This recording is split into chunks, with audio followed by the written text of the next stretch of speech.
కొనుగోలు కేంద్రం ప్రారంభం. హాజరైన భీమిలి ఎమ్మెల్యే గంట శ్రీనివాసరావు. ఆనందపురం మండలం బోని గ్రామంలో మంగళవారం నాడు ధాన్యం కొనుగోలు కేంద్రం ఎమ్మెల్యే గంట శ్రీనివాసరావు ప్రారంభించారు. ఈ సందర్భంగా ఆయన మాట్లాడుతూ కూటమి ప్రభుత్వం రైతుల ప్రభుత్వం అని, ధాన్యం మద్దతు ధర 2300గా ప్రభుత్వం ప్రకటించిందని, ఈ అవకాశాన్ని రైతులు వినియోగించుకోవాలని ఆయన కోరారు. వాట్సాప్ విధానం ద్వారా రైతులు తమ ధాన్యాన్ని కొనుగోలు కేంద్రానికి తరలించవచ్చని, అదేవిధంగా సకాలంలో రైతులకు తమ ఖాతాలో ధాన్యం డబ్బులను జమ చేస్తారని హామీ ఇచ్చారు. ఈ కార్యక్రమంలో joint collector, Bheemili RDO, civil supply అధికారులు, జిల్లా వ్యవసాయ అధికారులు, కూటమి నాయకులు పాల్గొన్నారు.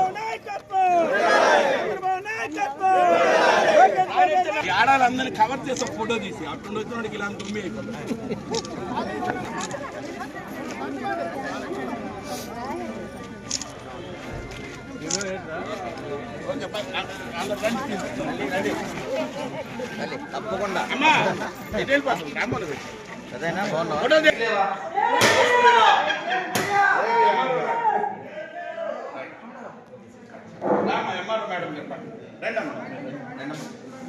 ఒకసారి ఫోటోకి ఒకసారి చూడండి, ఒకసారి ఫోటోకి చూడండి.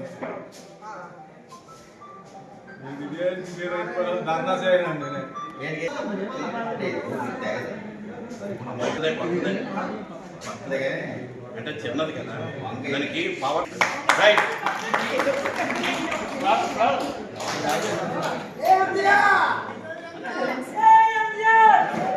महाराज के जय बोलो, गणेश महाराज के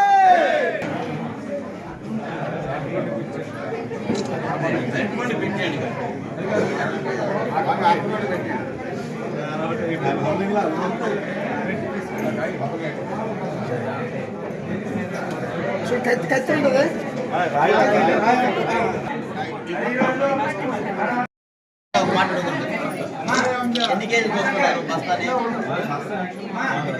80 కేజీలు. 8 కేజీలు ఎంత అమౌంట్ ఎంత చెప్తున్నారు? అమౌంట్ కేజీ 23 రూపాయలు. మనకి గంట అయితే 2300 సార్. అదే మన 80 కేజీలు అయితే 1840 సార్. 1840 వస్తుంది.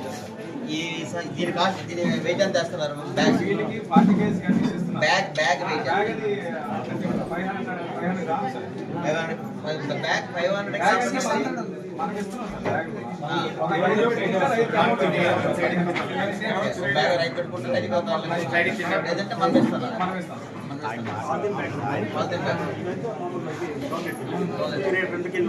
ఓకే, మెయిన్ ఇక్కడ ఏంటంటే రైతులకి బేస్ జరగాలి. 1840 రూపాయలు అంటే మంచి రేటే. 80 కేజీలకి కేజీ ఏం చేసి పెట్టండి. వీళ్ళంత వేగం మన ధాన్యం కొనుగోలు ఏర్పాటు చేయండి. ఏడిగా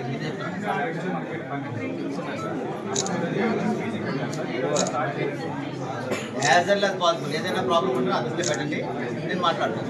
కానీ ఎట్టి పరిస్థితుల్లో సరే ఈరోజు అంటే నేను ఎల్లుండి నేను ఈరోజు ఇంత ఎర్లీగా వచ్చి 5 కంటిన్యూ చేయడం కారణం ఏంటంటే ఎల్లుండి నుంచి తుఫాన్ ఉంది కాబట్టి వీటినంత వరకు రైతుల దగ్గర ధాన్యం కూడా ఎక్కడ స్టోరేజ్ చేయడానికి ప్లాన్ చేయండి. అది మాత్రం రైతులకు ఇబ్బంది కలగకూడదు. సరేనా? ఓకే, నమస్కారాలు తెలియజేసుకుంటున్నాను. ఇది మంచి ప్రభుత్వం, ఇది మన ప్రభుత్వం, మనందరము ఇష్టపడి ఎన్నుకున్న ప్రభుత్వం మన ప్రభుత్వం. ధాన్యం కొన్ని 24 hours లోనే మీకు మీ అకౌంట్ లో డబ్బులు వస్తున్నాయి. అది మాత్రం ముందు గుర్తించండి. గత ప్రభుత్వం చేసిన అంటే కొద్దిగా లేట్ అయింది, ప్రజల రైతులు కొద్దిగా ఇబ్బంది పడడం అనేది వాస్తవం లేట్ అయింది. దానికి కారణం ఏంటంటే అసెంబ్లీ సమావేశాలు అవ్వడం, బడ్జెట్ లేట్ గా ప్రవేశపెట్టడం వల్ల దానివల్ల అంతరాయం ఏర్పడింది.